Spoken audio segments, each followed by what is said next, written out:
Unborn Dragon បត់ក្រុមហ៊ុនវឌ្ឍនៈព្យាពលកម្លាំង Dragon សមជាមួយទឹកផ្លែឈើមានជាតិស្ករ 25% ទាបជាងព្យាពលកម្លាំងទូទៅនិងយិនសិន10 គុណច្រើនជាងធម្មតាកុមារស្ត្រីពោះធំឬអ្នកមានប្រតិកម្មចំពោះកាហ្វេអ៊ីនមិនត្រូវបានលើកទឹកចិត្តឲ្យទទួលទានផលិត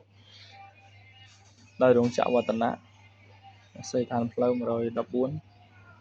សង្កាត់ព្រែកឯកខណ្ឌចំបាអំពៅរាជធានីភ្នំពេញប្រទេសជាកម្ពុជា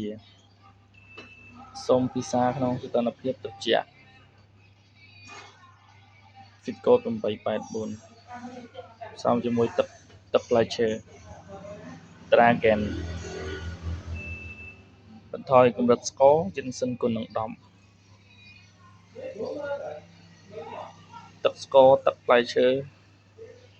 ល្បាយភេសជ្ជៈបើកម្លាំងអាស៊ីតស៊ីត្រិកអាស៊ីតសូយ៉ូមស៊ីត្រាតគ្រឿងបន្ថែមរសជាតិសូដ្យូម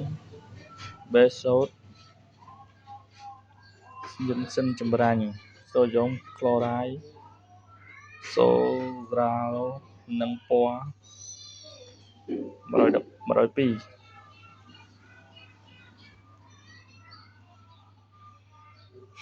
េសជ្ជៈមួយ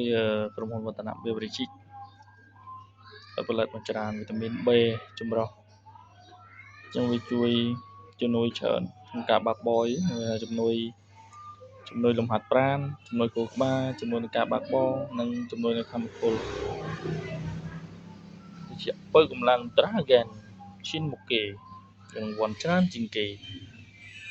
តែយើងអត់រង្វាន់ទាំងអស់គ្នា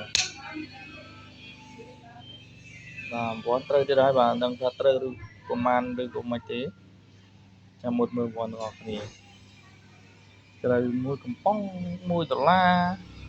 $24កំប៉ុងឬក៏មិនស្គមថាត្រូវទៅចោះម្ដងនេះស្គមថាត្រូវច្រើនហ្នឹងហើយឥឡូវយើង check in មើលទាំងអស់គ្នាតែរង្វាន់ប៉ុន្មានព្រោះសារ Dragon នេះវាចេញគឺត្រូវច្រើនមែនតើ Dragon វិជ្ជាបើកម្លាំងមួយដែរខ្មែរយើងទូទៅក៏និយមចូលចិត្តហូបណាតែឥឡូវកុំឲ្យខាតពេលវេលាបងប្អូនយូរអត់មើលបងប្អូនអស់គ្នាមកហើយមកហើ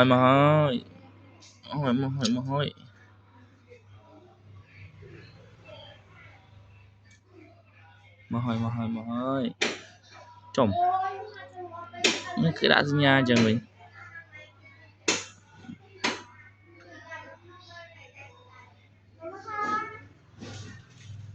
មិនអញ្ចឹង